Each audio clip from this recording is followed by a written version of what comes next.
James chapter 1, verse 26.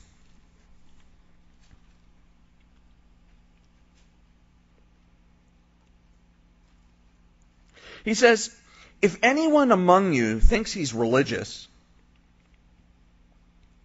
and does not bridle his tongue, but deceives his own heart, this one's religion is useless. Let me read that again. If anyone among you thinks he is religious and does not bridle his tongue, but deceives his own heart, this one's religion is useless. Religion. What's religion?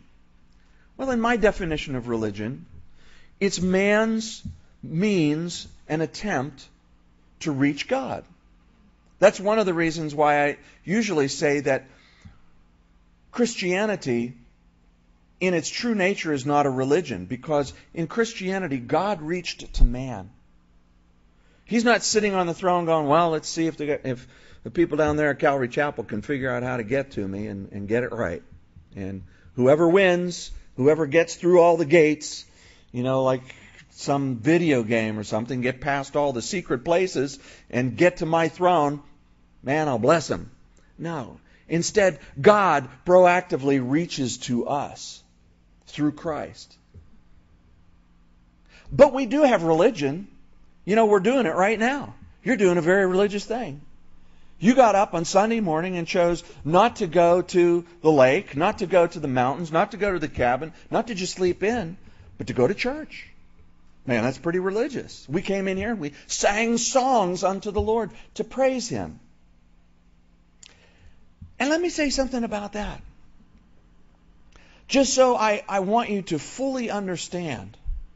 When we clap between songs, you're not applauding the performance of people up here. That's not what that's about. Though it kind of follows that mold or that pattern. Like if you go to a concert and they finish the song and have that, what we used to call the trash can ending, where the drummer just keeps going and going and going, and the guitarist is going, bah, bah, bah, bah. And then everybody claps, because you're saying, man, that was great, yeah. That's not what we're doing when we're clapping here. We are offering praise unto God. And it's very biblical. Clap your hands, all you people. Shout unto God with the voice of triumph. Clap your hands, all you people. Shout unto God with the voice of praise. Yeah, that's what that clapping is about. So don't be afraid to do it. Like I told the guys up at the castle last night during the one session, I led worship. And we're in the worship and finished, and after one of the songs, about 5 or 6 guys they wanted to clap, but it was like, well, is anybody else going to clap? I don't want to be the only one here clapping, So they and I stopped. I said, guys, if you're going to clap to the Lord like you mean it. I've come to the place, and I shared this with one of the pastors up there. I said, I kind of think that God sometimes doesn't answer our prayers because we haven't convinced Him we really mean it. We haven't prayed with the passion and just seeking the Lord from the depth of our soul like we really desire Him. But we kind of, Lord, just do it. If it's your will, and fit it in, and thanks, Lord. And we kind of go our way. And I think the Lord's looking for some passionate people. Man, tell me like you really mean it. Do you really mean it? I'm not convinced. And I don't think that's in some kind of, now if that was me up there behaving that way, I would be very, I would be enjoying pulling you along and, like, oh, come on, we'll do a little bit of this and, prove to me. I'm not saying it's like that. But I think God is saying, man, where's your passion? Where's your heart for me? Where is the depth of your soul crying out? That's what David said. From the depths I cry out to you, Lord. Oh, man, I feel like I'm in a desert in the wilderness. And I am thirsty, and I'm in a dry and thirsty land. Oh, like the deer pants after the water brook. So my soul pants after thee. Oh, I desire to be and to dwell in your temple, in your presence forever, Lord. Man, David was a man of passion, and I think the Lord wants to see some of that passion in us. And so when we clap unto the Lord, clap unto the Lord. Man, don't clap for us, don't clap for you. Clap unto the Lord, and don't be afraid to clap. Even if no one else is clapping, so what? So what? Because you know what? If you're like going, well, I'm not sure, you know what you're doing?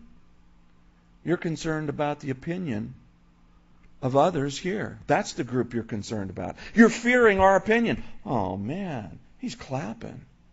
What's up with that?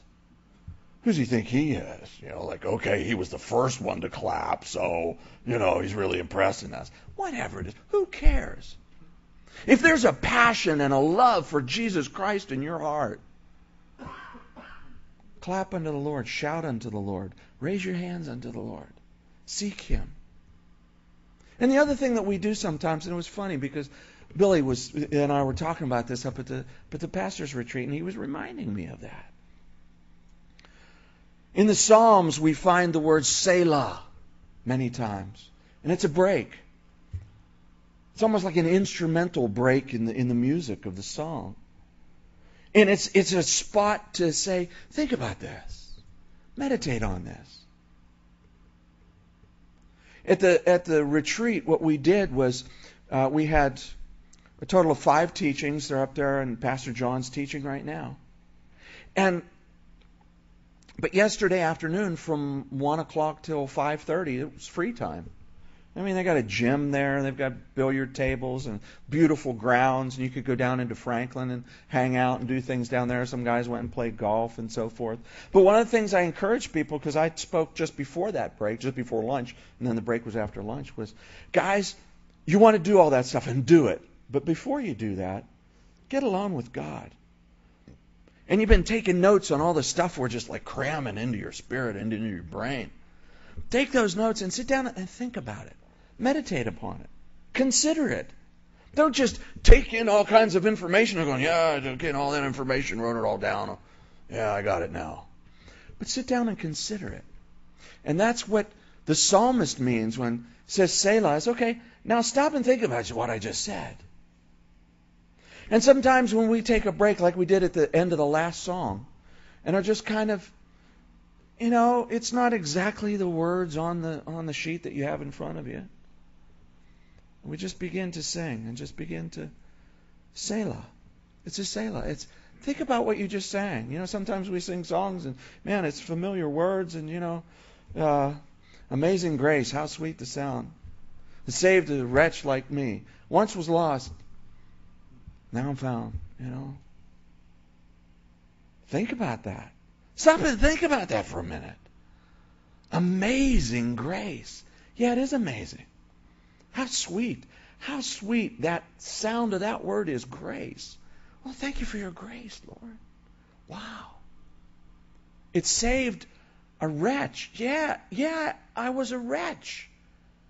And your grace saved me. Sometimes we have to stop and think about that. And that's what that time is. It's not the instrumental break where I'm going to suddenly show you I can play like Jimi Hendrix or, whoever, because I can't. So I can't show you that. But it's a time to stop and say, okay, what do we Lord, out of my depths of my spirit, I want to praise you. I want to consider you. I want to sing a new song. I want to sing the song that you have put in my heart. And we've got some chords here to lay it across so that it's melodious and harmonious. And it's not offensive to the people around us. But I just want to sing out of the depths of my being. And that's what that's about. That's what that's about.